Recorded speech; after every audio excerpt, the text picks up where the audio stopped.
Hi guys, my name's Veronica and today I'm doing a really late top 14 of 2014. I know in my last video I said that I wasn't going to do this and I would just tell you my top 14 in the down bar, but then I realized that I kind of wanted to talk about why they were my top 14, and so even though it is currently the 18th of January, I think that we're not that far away from 2014. It's not even been a full month. I think it's still okay for me to do this. So yeah, I've compiled a list of my top 14 books of the year 2014. Ironically enough, I went to make a list of all the books I read this year and then try to figure out which ones were my favorites, and I categorized them by 5 stars, 4 stars, 3 stars, etc. And I had 14 books that I had given 5 stars. So every single one of these books received 5 stars from me, and they are the only books that received 5 stars from me. Actually, that's a lie.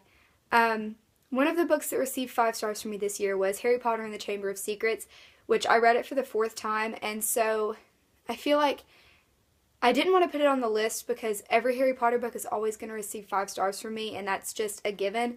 And so I wanted to put a book on that was really good, that wasn't a given like Harry Potter is, and so I added on a book that had like 4.5 stars.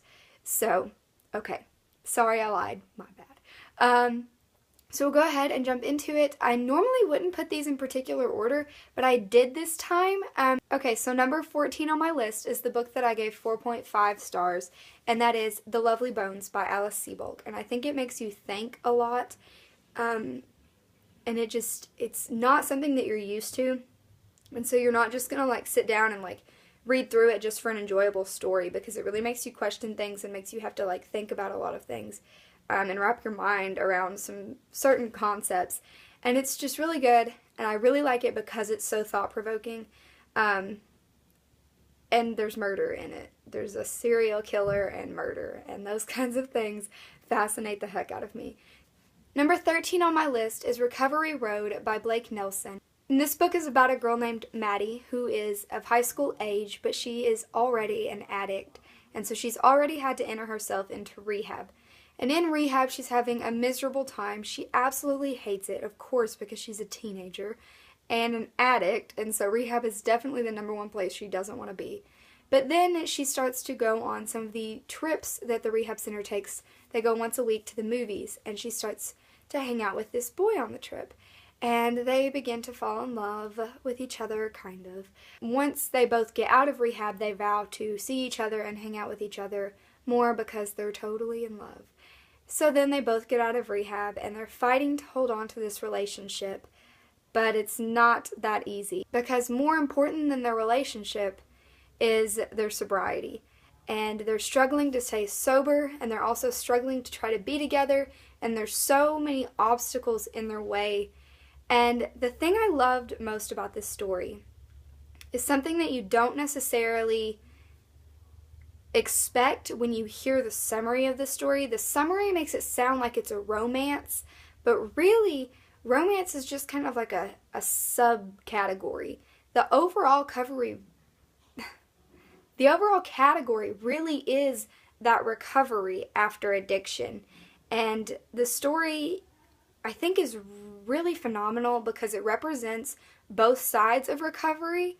It gives you the inspiring side, but it also gives you the side that just makes you kind of want to cry.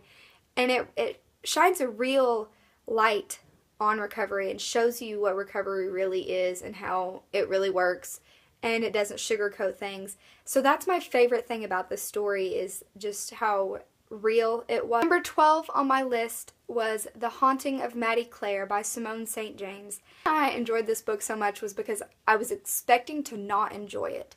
I'm not much of a horror book person. I like horror movies, but horror in books has just never been something that's really appealed to me, because for me it's more of a visual thing.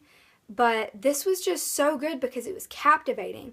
The whole time you just wanted to know more. Every single chapter ended with kind of a cliffhanger, so you had to keep going to the next chapter. Of course, there's a little bit of romance thrown in there, and it's a very interesting romance because it's kind of unconventional, because the male is just so independent and doesn't want to admit that he has feelings for the female. And so it's just kind of the whole time you're like, come on, come on, come on. And everything about the book was just so suspenseful, and I loved it. Number 11 is Where She Went by Gail Forman, and Where She Went is the sequel to If I Stay. If you've read the book or seen the movie, you know that If I Stay is about the main character, Mia, and Mia is the protagonist, and she is also the speaker, the narrator, in the first book.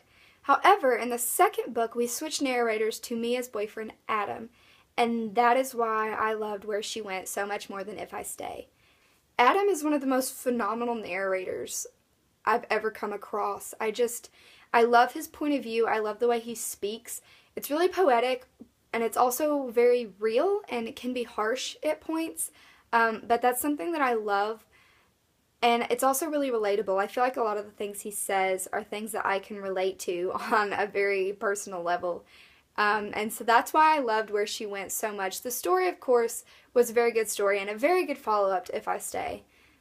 But it was Adam's point of view that made me give this book 5 stars. I absolutely loved it.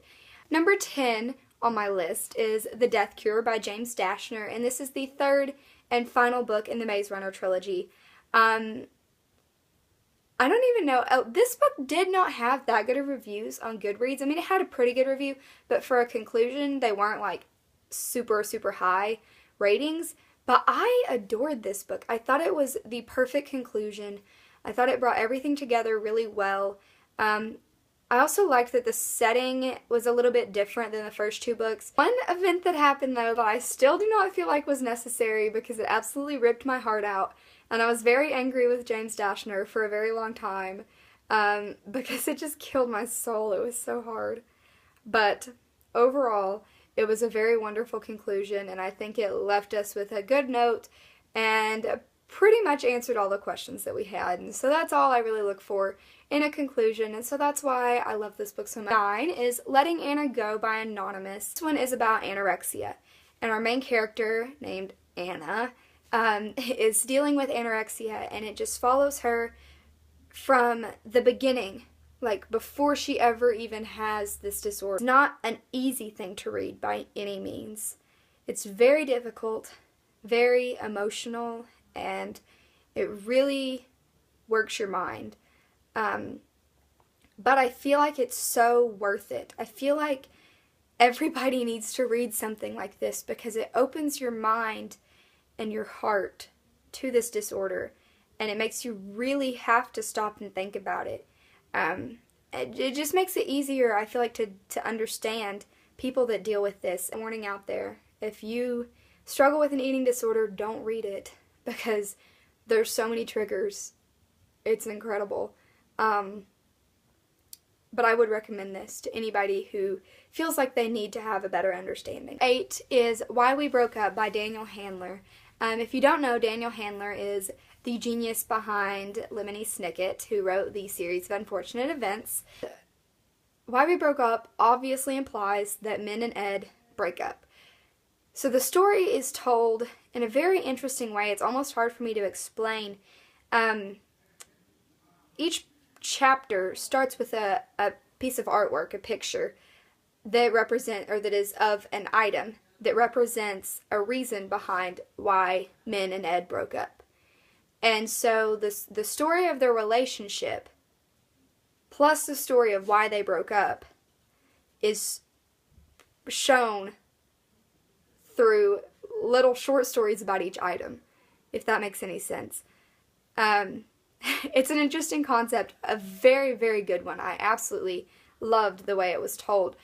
But it was told so well that the whole book you're like, maybe the title's lying. Maybe they don't actually break up because they can't break up. They're so perfect.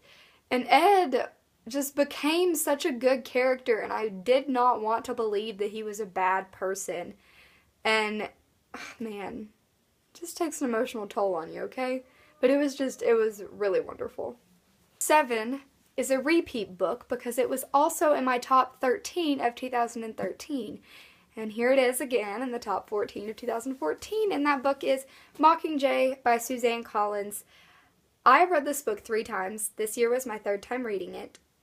And the thing that I love about it, the reason why it keeps ending up on these lists, is because every single time I read it, I find something totally new to think about. And not just a couple things here and there like, oh, didn't notice that before. But like a whole thing to keep my mind thinking for weeks and weeks and weeks. Not a whole lot of people that really loved this book, and most people would tell you it's their least favorite in the series. But I have to be the oddball out and say that it's probably my favorite book in the series. Number 6 on my list is Safe Haven by Nicholas Sparks. It's a Nicholas Sparks book, but there's so much more to it than romance, which doesn't always happen with him. It does a lot of the time. But this one I feel like really stands out from all the others because it focuses so much on domestic abuse and what that effect has on women. Because it's just like with Letting Anna Go, it kind of opens your mind and helps you to see the perspective of victims of domestic abuse. Number 5 is Eleanor and Park by Rainbow Rowell. And I'm going to sum this up really quick.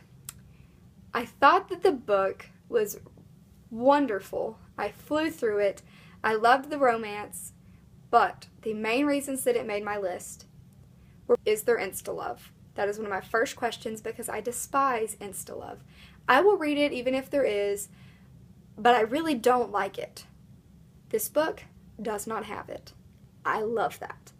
Second question that I normally ask is, well, okay, if it's a romance, the second question that I ask is, do they only get together in the last chapter of the book?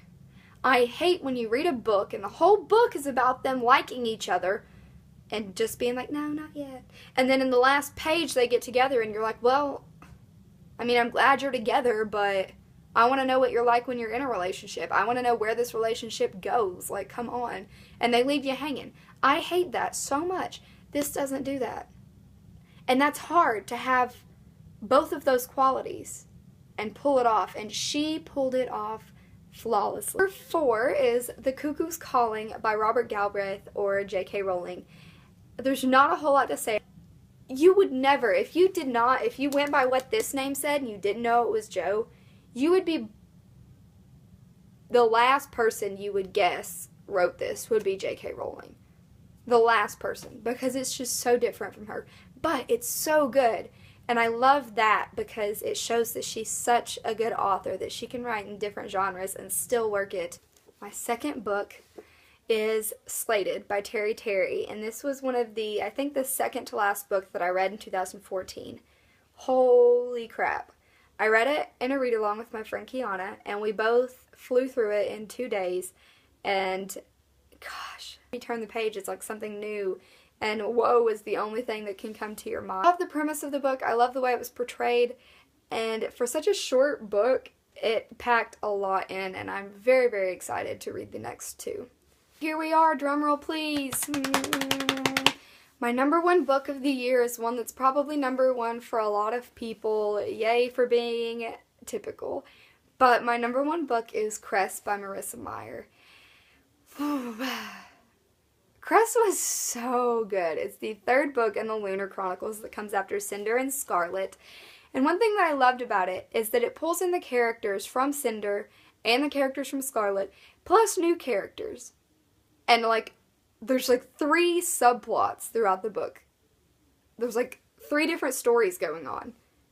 And then they kind of all come together. But like, the whole time, she's somehow telling 3 different stories and making it work so well. I could never do that. That's the number 1 thing I admired about this book. And I am so sorry because sometimes I talk a lot.